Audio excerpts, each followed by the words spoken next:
Great. Hey, everyone, and welcome back to the Company Road podcast, where we help you navigate your career with confidence and purpose. And today we're going to be diving into the heart of what makes teams and companies truly successful with a particular lean towards a certain area. We're going to reveal that in a minute. But we're often focusing on really big strategies and flashy technologies. But our guest today really specializes in the messy middle and the hidden problems, really, and the unspoken tensions that quietly hold companies back in some sort of ways. So I really want to welcome today our guest, Dane Maddams. Dane, welcome to the show. Thanks, Chris, for having me. It's good to be here. Thanks, Dane. And you're Director of Products at Culture Amp, one of Amplitude's Product 50 leaders as well. You've been highly praised for the work that you're doing at Culture Amp, which I'm really looking forward to hearing about. And you spend your time at the intersection of products, culture, psychology. You're building tools that can really help make high performance more human, actionable, scalable. And you've got a really interesting, diverse background that spans from Toyota to the world of gaming and VFX. And you're really deeply curious about how empathy and AI can create more sustainable and connected ways of working. And there's lots we can talk about. So we're going to have a conversation that's really going to challenge how the listeners think, I think, around performance, teamwork, and the future of work. What we all need to do instead of panicking about AI taking all of our jobs. So maybe we just start with a really broad, open question for you, Dane. So what would you say characterizes you as an entrepreneur? What's at the heart of your approach, do you think? I think a deep-rooted curiosity and empathy for wherever people are at. I guess the humanity of it all. And that can change from the fact that we all just inherently want to support each other and do good, but there's a lot of barriers in between that. And it could be sort of unspoken tensions or unrealistic expectations or high performance that may not be particularly sustainable, or just hidden agendas and things of that nature that kind of get in the way of all of us sort of doing what we all want to do, which is get along and do work where we feel valued and provide value as well. So I think the core of it all is empathy. I think I've seen oftentimes incredible leaders that really lean into it and others that really lack it. And I think that I've seen the impact both positively and negatively that it has both individually and in teams, and how potent it can be when it's used well. Yeah. Okay.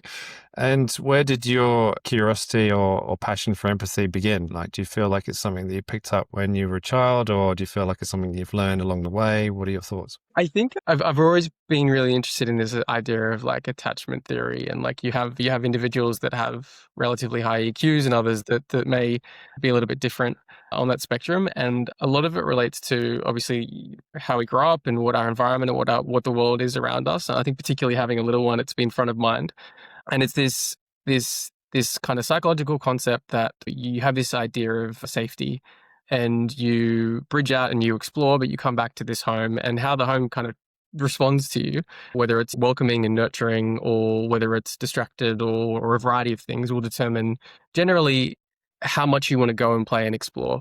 And it's funny because I'm talking about infants here and how they're growing and kind of building that level of dependency and how they respond to things. But I found that the same is really true for work.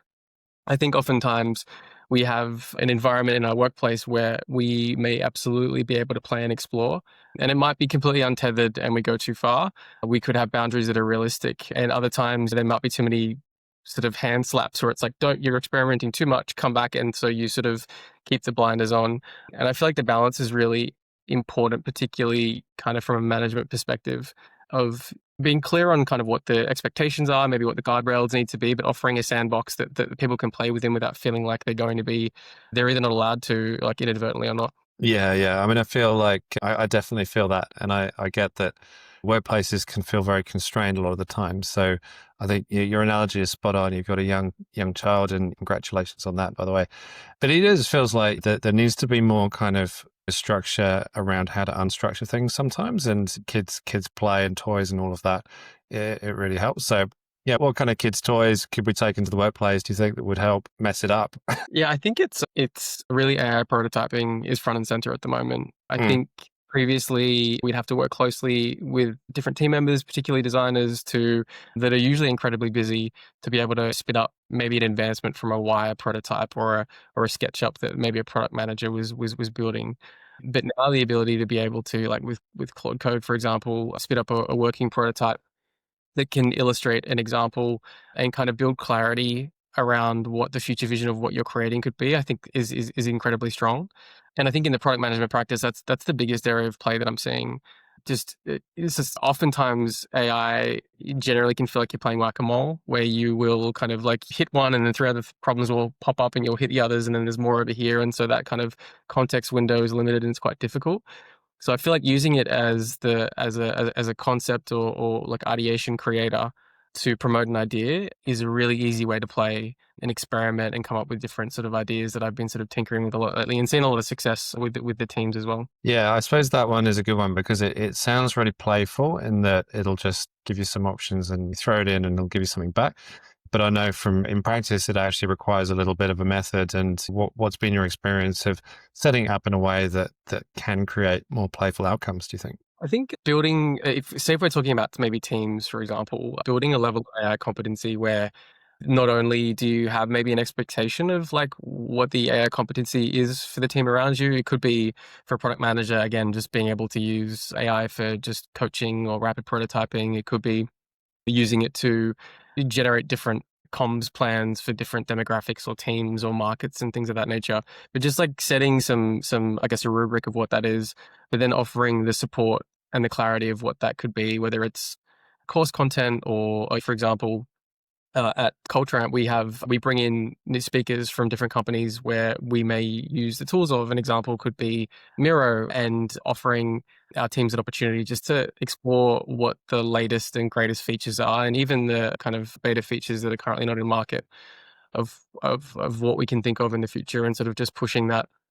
And then allowing time where teams can collaborate and feel safe to actually come up with ideas. There are kind of a bunch of different working groups that we have currently, which is just like, hey, what are you building? What are you prototyping? What does that look like? And what we're often finding now is that when we do design workshops or even reviews of things, oftentimes PMs are now more involved and showcasing ideas, obviously at an earlier stage, but than ever before we used to have one particular role being a part of that process. So I think it's offering the constraints of what you're hoping the team will kind of build towards and what that looks like, being realistic about it, but then offering the support and the environment that they'll actually be able to achieve it.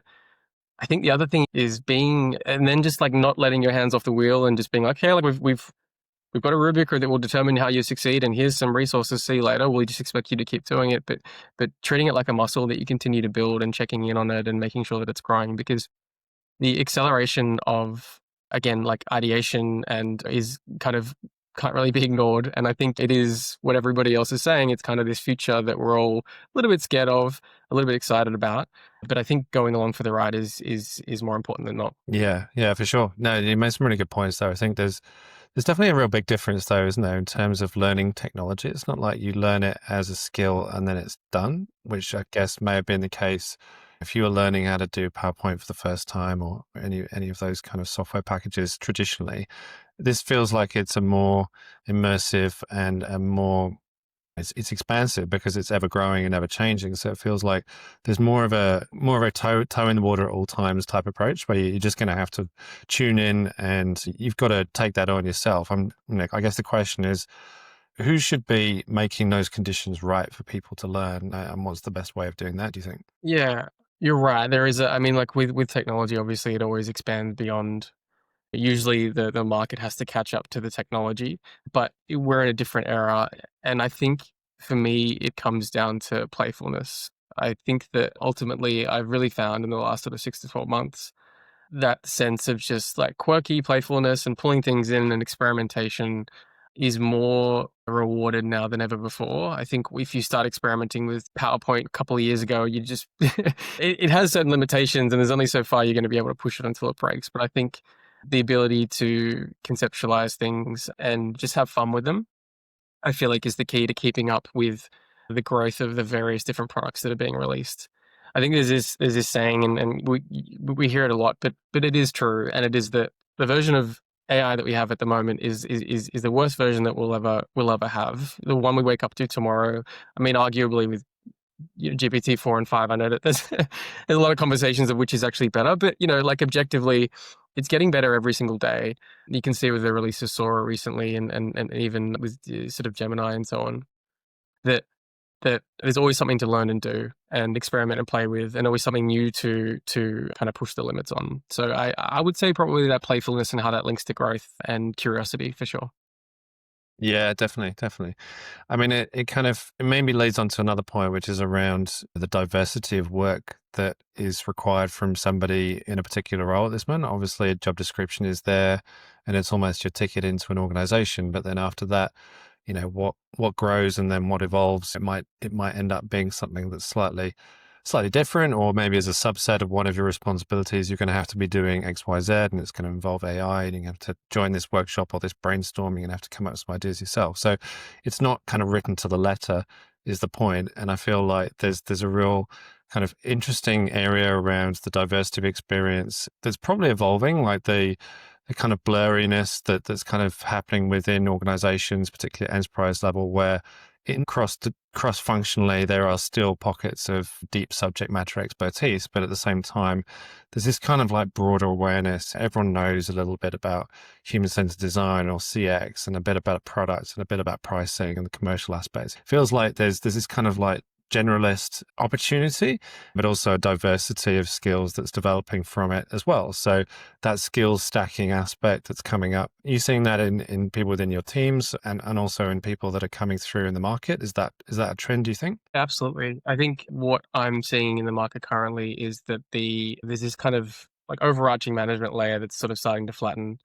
And this idea of classing maybe a hierarchy of an organization with roles is starting to trend away from that and move towards a skills-based type organization, where maybe you look at every individual rather than you're a product manager or you're a senior engineer, and thinking more about holistically who the individual is and their ability and how it's skewed, rather than where they sit in a bucket that may be a little bit too black and white to define an individual and a human.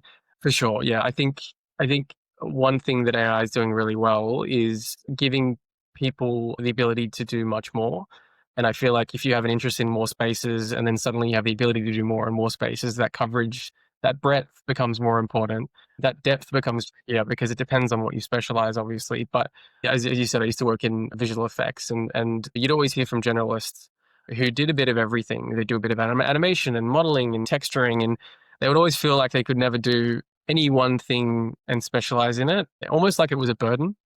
I feel like the beauty of moving into this world that we are at the moment is that some of the best product managers that I've seen have had really diverse and unique backgrounds, where they haven't just gone completely deep on one thing and become a technical product manager. They've worn 100 different hats, but they've had exposure and experience to be able to see the traps, know where to play and experiment. But it gives them more license to where they would normally stop and be able to, like, I can't go any further. I need a specialist for this. They can push it a little bit further. And I feel like that's being rewarded.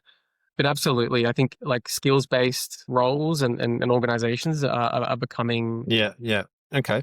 And yeah, I mean, even from a team manager's point of view, or from an entrepreneurship point of view, do you feel like that is the opportunity now for people to just build the skills and go and just kind of carve their way through organizations? I feel like on paper, the recruitment process is still set a certain way. Obviously, there are going to be certain key requirements, but if you've got a bit of a smorgasbord type CV, can that still work? And are you still going to be able to bring that through successfully, do you think, in the company? Yeah, I think one thing that we all kind of, can agree on is that no one actually knows really predictably what the next sort of 10 years are going to look like in terms of like how AI is going to cut through. I think we all agree it's here to stay and it's super significant, and the market will definitely change. But in terms of like preparation for like roles, depending on wherever you are in your career, the biggest thing for me is like identifying your passion, the things that you care about, because like ultimately that'll be the thing, your intrinsic motivation will be the thing that will make your day-to-day life feel more joyous and easier and more accessible, and it'll really show through in your work. So I think it definitely starts with that. I think the rest of it of figuring out how you fit in the market and what that looks like. I mean, right now, if I feel like the recruitment market is difficult, but it is still quite vertical in terms of what folks are looking for. And so I think this is probably one of my criticisms of that as a process is someone who did move from VFX into kind of gaming and into HR tech. I know I was often told but Dane, like you're a VFX guy. Like, why are you moving in? Like, you don't have transferable skills here. Like, there is no experience. And I absolutely did. And many people complain that they, on paper, don't look like they could move into something, but they absolutely have everything and every bit of ability to be able to do so. So my recommendation would be to like think about where that transferability is and think about what it looks like maybe to whoever you might be applying to or chatting to, and be curious maybe about the companies that you do want to work for, whether they're values driven or whether there's a particular outcome or there's an area like sustainability or green tech, for example, that you might be interested in, and kind of lean into that. But I guess the TLDR is that I think there is no right way to do it right now, because it used to be find the place you want to go and work up towards it and work really hard. And now it's really, there's so much to your availability, be really curious about it, and kind of stick to what you're passionate about and kind of grow and Yeah, yeah. Okay. I mean, in your experience then, now what was it like for you sort of taking another skill set forward into new work environments, basically using that transferability, thinking on the fly through various interactions and encounters and projects and whatever it was that you had the opportunity to apply other skills and other thoughts and schools of thought. So in that sort of messy middle, if you're thinking about product, culture, psychology that you speak about, like what are you bringing through, and how do you kind of bring that through the best way, do you think? yeah, I think it really relates to people. I've worked with teams that were incredibly productive and teams that were not. And the thing that was true for all of them was the degree of psychological safety, the the love of what they do, but also the impact and value that they felt within themselves and their role, their team, and the overarching business and organization itself. And I think if you can get a couple of those things right, and you can start to build safety amongst your team, both individually or even from their managers and so on, things start to unlock. The difficult part is that there's a lot of different things that can be blocking it that aren't always particularly clear or true, and sometimes they can compound if they're not called out. One of the things I've kind of found throughout my career is that I started off naively as a producer in this kind of VFX world, and I thought I had to have the answers to everything. I thought I needed to kind of like braveheart my way through and charge, and everybody had to see that I kind of led the way with confidence, and then that would make me a good producer. But kind of, I realized very quickly I was humbled and kind of called out by a colleague telling me, like, you look like an idiot and you're pretending and you're not doing a particularly good job of acting like you're brave or we have all the answers to everything, because we know more than you about this. And you're actually, and it was a really important lesson early on in my career, because I realized that great managers actually are really honest and vulnerable about the things that they might know and might not know. And they're not afraid to kind of say, I don't quite understand that. Can you help me understand? They have a curiosity about the context of what they're building so that they can actually sort of lean in and not lean in when appropriate. So I think having that kind of those sort of moments of clarity of what it means to be able to support people to unlock psychological safety and all of those things was really important. I think the other thing is that I've been in environments where I've had a lot of different folks that are working on something that completely stagnated in terms of their deliverables and their impact. And it can be really uncomfortable, but sometimes just calling out like, what's happening? Like there is a tension, there's an atmosphere here, and like, let's just talk about it. Let's work on it. And it can do one or two things. It can unlock a really meaningful conversation, or it can make people be more guarded, depending on the environment that you build. In this particular instance, like calling it out for this team meant that a lot of them felt as though the work that they were building was there wasn't a lot of clarity on like alignment on what they were building, and they were kind of intimidated by one another in terms of their ability. They felt as though there was quite a bit of a lack of safety amongst their various fields, and so Mm. there was this feeling of like competition. And being able to call it out meant that we could reset and actually clarify that it wasn't a thing at all. It led to a really meaningful conversation and a lot of growth, like between the relationships of the teams that we were working with. And suddenly it was kind of like a light switch. A couple of weeks later, the team was starting to deliver just because of that feeling and that atmosphere.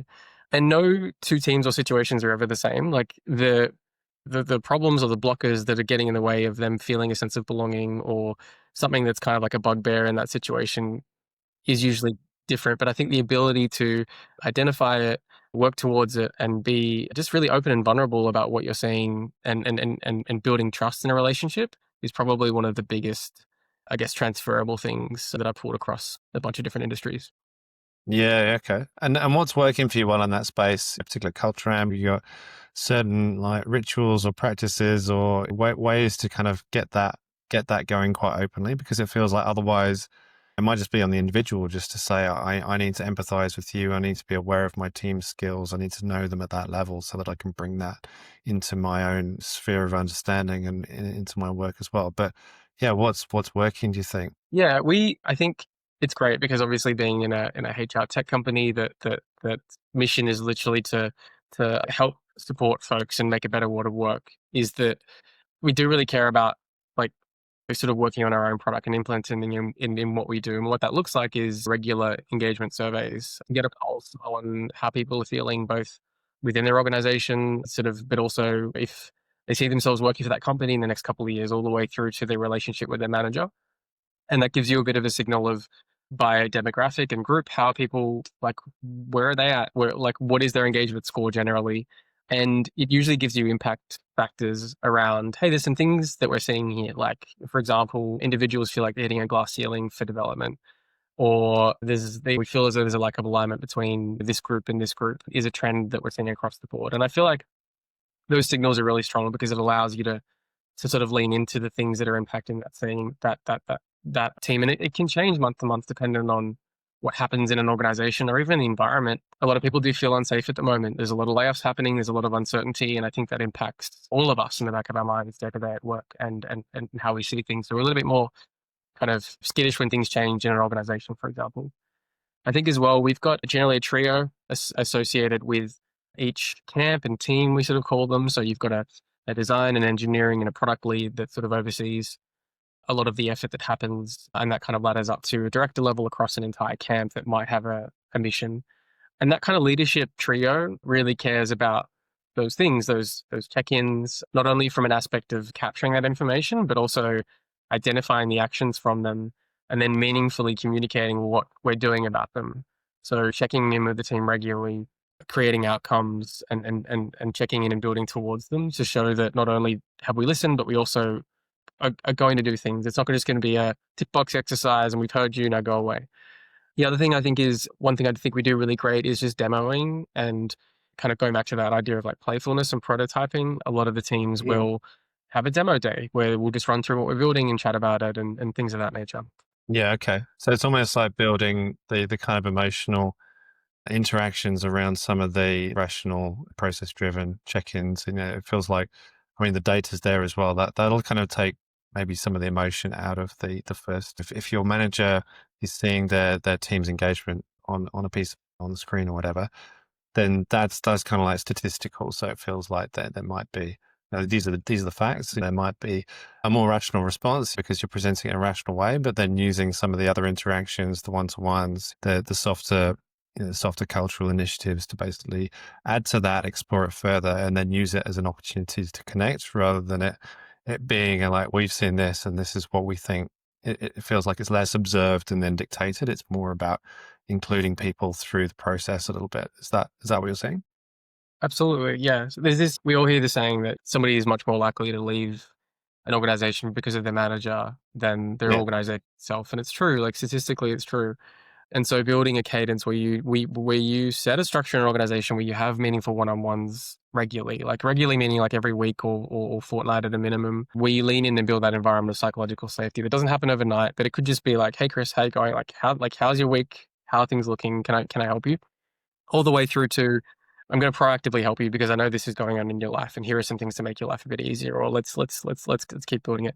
I think the second thing is really clear goals, both developmentally and also kind of like aspirationally in terms of the impact of the work you want to do, so that you can check in on them and review them. And like the things we said we'd do, like we've done them, and that's awesome. And linking that to like some level of a development plan. It could be just something that you've just spun up. It could be high fidelity, like a platform thing, or it could be just a Google Doc that you're just chatting through. But just having some idea of where you want to be and what that vision looks like, and being able to link that to your manager. And I think assessing that with kind of how you're performing, so that you're chatting to your manager regularly or the team around you around kind of what that feels and looks like, so you're working towards something. I think if those things aren't there, it's kind of like, well, what's the point? Like you obviously are going to be doing the work because you care about the work, but I think it's really important to feel appreciated and rewarded and valued in your organization. And I think those things are in place to help support you do that in a really visible way. I think the other thing that's been amazing is kind of just having shout outs as well. So kind of building a culture in an organization where people are really open to calling out people's success out loud, whether it's if you have a comms tool like Slack or MS Teams or even via email, and just bringing people in and being like, Chris did this amazing thing, incredible. And like that's sort of captured to some degree, I think super important. Yeah. I mean, I think, yeah, making those interactions sort of normalized, it feels like, is very key. And yeah, other point I wanted to make was just, yeah, building on something that you've posted about on LinkedIn is around the speed of, I guess, the result in a way and the outcome, because sometimes we feel like we're responding to the conditions, and then we need to make the intervention that may address the situation in that moment that needs to be fixed straight away. But I want to kind of link it to something else that you were posting about, which is around shipping slowly, and the fact that it's underrated, and the fact that actually over time there's real merit to just working on stuff and being okay with the fact that it's going to be a bit messy in the middle and in the meantime. So it might just be that you're getting to a deeper level of understanding.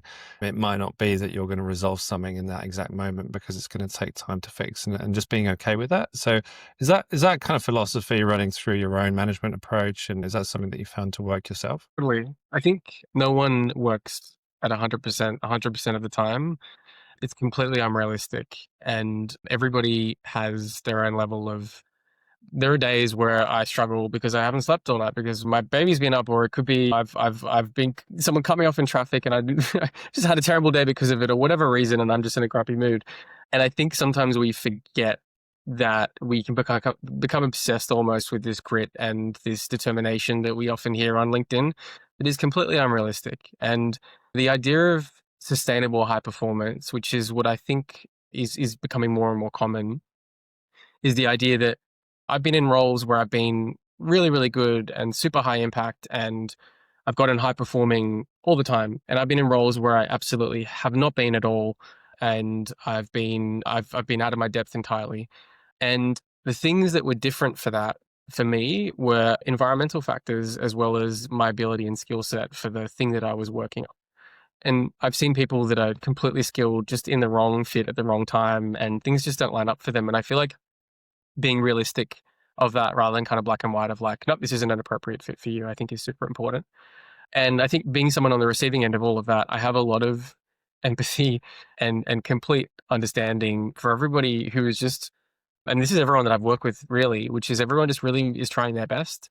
But sometimes they can become encumbered by the mess of it all, whether it's feeling like you're not particularly aligned with your manager, or you could have somebody that you have a dependency to build and they're just kind of shutting you down or blocking every step of the way. And that can feel exhausting and that can slow down your productivity.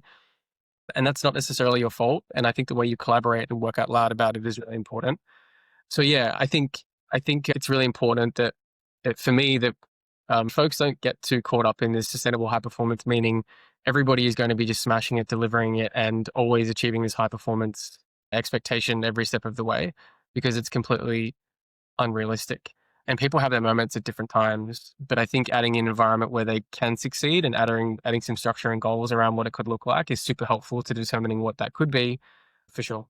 Yeah, I mean, how does a manager go about kind of bringing that into their practice? Because it feels like the expectations are set around a goal or KPI. Obviously, you've got your own role that you need to perform, and I feel like there's this, I don't know, what is it? It's like a performance, yeah, it's a performance drive, and your presence, your very presence at work could be like considered to be a bit of a performance, really, because you have to be perceived in a certain way. So how do you make it a little bit less about that, more balanced and a bit more authentic, do you feel? Yeah, I think if we're talking, say, about a performance review itself, one thing I try to do, say, for my manager, is package up a narrative that just makes sense. So, for an example, if I had a goal and I absolutely smashed it, I really want to celebrate the things that I've done and the teams that I've worked with to help them understand what that looks like in a really succinct way. Just simply, if I haven't achieved the things maybe that I set out for, like assuming that we've already set goals and we plan for things, which isn't always realistic for some teams because there's a lot going on and they're busy.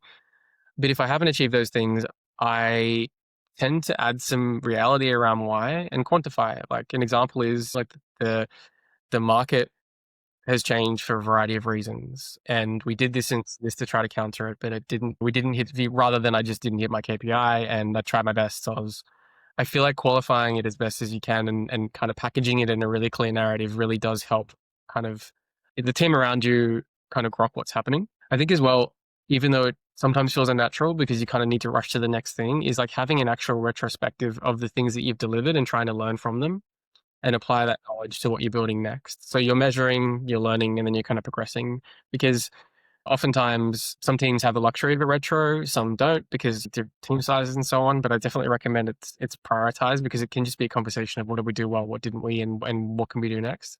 But that artifact from that conversation is important to carry through. And I kind of spoke about that the trio having an engagement survey and then showing that they're applying it and kind of building that muscle. The same goes for anything you're learning, and if you have a responsibility for a team, extracting that, capturing that, and meaningfully adding it to the team and showing that you care, but you're peppering it throughout what you're building next, I think is really critical. Yeah.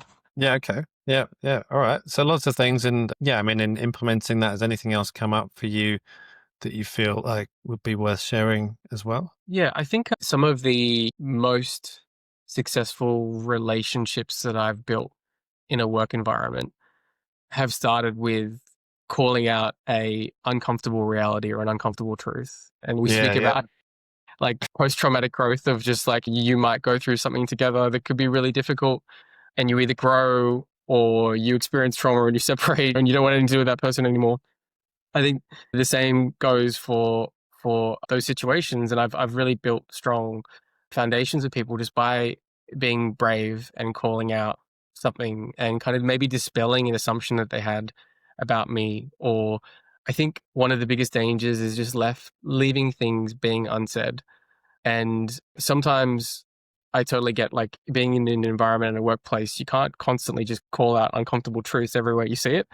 So I'm kind of referring to where you feel really it's a blocker for the things that you want to achieve, for the team around you, success and their happiness. And I think I guess just reflecting on everything, that is a big one. Yeah. Okay.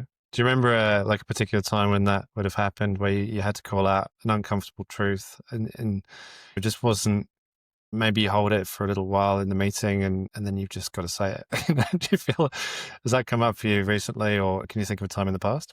Yeah, I maybe just before I was at Culture Amp, there was definitely a situation where I was in a role and I had a kind of counterpart and would often had a feeling that they would cut me down, whether it's in meetings, they would question me. There'd be a lot of fairly critical feedback, particularly in open audiences where I might have had an opinion or a strategy on something and they'd be quite objective. And originally it felt good because it was like I'm getting feedback and it's kind of constructive and it feels good, but it just felt like a consistent theme. And it was unassuming, right? It was like, it didn't quite feel great, but I would often reflect and think, well, this is probably a me thing. I'm probably being a bit sensitive. The feedback's good and it's accurate and I can work with it. So I just need to shut up. And then over time, I was finding that I just wasn't sleeping super well about it. And it was I was just really holding on to it. And I was building maybe resentment towards that person. And I had to have an important relationship with them because we had to collaborate and align on a lot of what we're building. And I ended up calling out and basically just having a one-on-one with them and just being like, look, this is my narrative at the moment, and I'm not saying this is true, but this is the thing I'm feeling, and I just wanted to ask kind of where you're at. And I expected them to be like, Dane, thank you so much for telling me that. I agree, and I'm sorry, and I'll work on it, and we'll work on it. But instead, they were like, no, don't know what you're talking about, and completely denied it. Okay. And I was like, oh shit, maybe this is a me thing. What was really interesting about that is that it kind of continued and sort of progressed. And then we were able to work on a project together that was really difficult. It involved a lot of long hours and that we really struggled with. And we ended up having another opportunity to catch up. And it was kind of over a beer.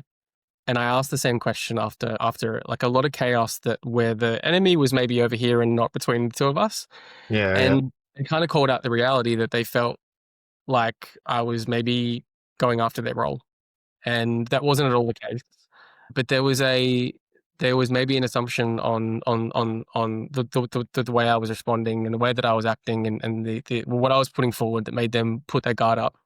And without me knowing that, I felt like I was responding to all of these objections by becoming more informative and a little bit more guarded. And they were like, oh, they're doubling down on this narrative that they have. And so being able to just call it out, which was the fact that like, hey, I'm feeling not really secure in my job, and out comes this dude who says he knows everything, and so like I'm not having this. And meanwhile, I'm clueless and think that I'm helping, and then I have someone who's objecting, and I feel like they just don't like me or something. And the narratives are entirely different. When we're able to come together and just be honest about what we were experiencing, we're able to actually call that out and build a meaningful relationship. And it meant that we're actually kind of like considered a dream team after that. We work really closely together. We really trusted each other. We got to call that all out. And it's hard to do. Not everybody can do that. It is a bit of a luxury, especially if you're spun up in teams where you sort of work quickly with and then need to move on. But those moments, I think, are really the biggest highlights of the situations where things were really hard and there was no chance I think I could kind of break through and have a good working relationship with you. But we absolutely did. And not only that, it was a super big success story kind of thing.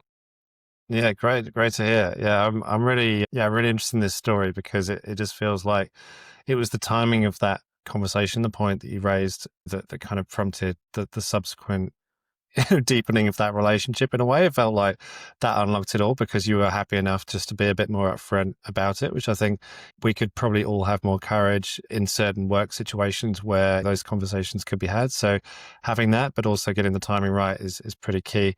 But yeah, I mean, it just sounds like you were able to really build on that. And yeah, it's kind of interesting because we're social beings. We're always trying to find common ground between ourselves and somebody else that we're talking to, a bit like on this podcast. But we're trying to find that kind of shared agreement in a way, like a consensus.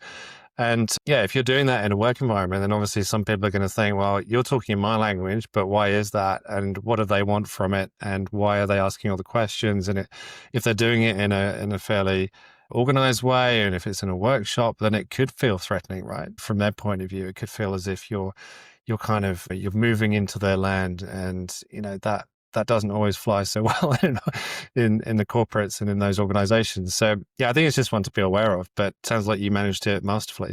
Yeah, it worked out in the end. And I think the other thing that goes with that is like I've been fooled to the fact that, again, earlier on in my career, you need to be in an environment where everybody needs to see you in a positive light and needs to be your friend.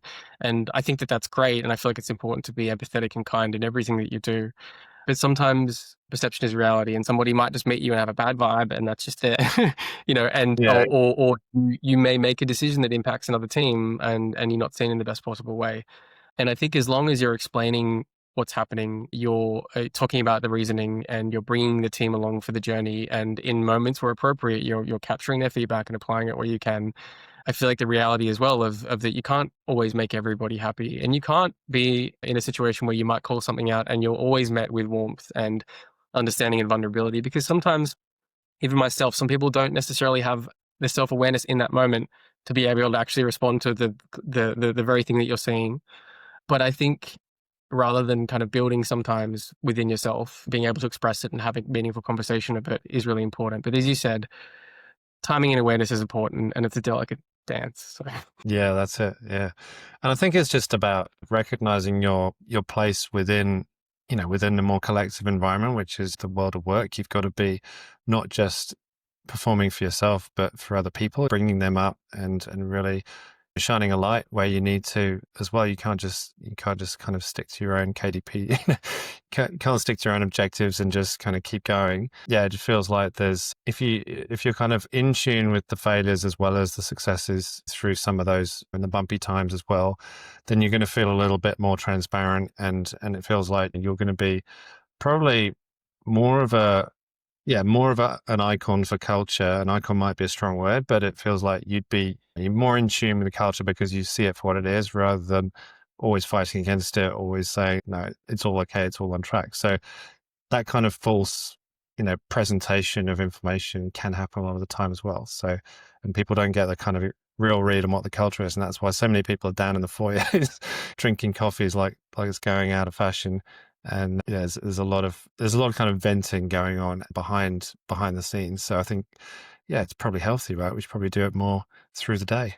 What do you think? Or if I think about the managers that I respect the most, they Yeah, often they often are a little bit fast and loose in terms yeah, of yeah, a little bit unconventional. Their guards right down. They call things out. They say things like, "This is a bit like this whole thing's a bit screwed, isn't it?" Like, what's like they'll rather than if I consider the bosses maybe that I struggled with a little bit more, it was the ones that I guess were more toxically positive. It was more the attitude of everything's fine, everybody. Like this is just part of it. Like we just got to keep moving forward. Just be positive. Keep going to the next thing. And that is a really nice thing to say and do. But the reality is that it burns you out and burns teams out. And there's the idea of like sort of, uh, I think being caught in an environment as well where you might have somebody that's new in an organization that wants something to prove, and there might be a lot of encouragement to do that. And there's like bloodhounding of problems and information and things, and it can feel quite threatening to teams. And that can be quite alluring because you've got someone who's impacting it, but that cut through can really impact the team that's pre-existing. And so I think that both of them can work really well in concert together if we've got the appropriate environments to check in and talk about it, but also teams around it that lean in and meaningfully kind of address those things and build a culture within teams of conversations for sure.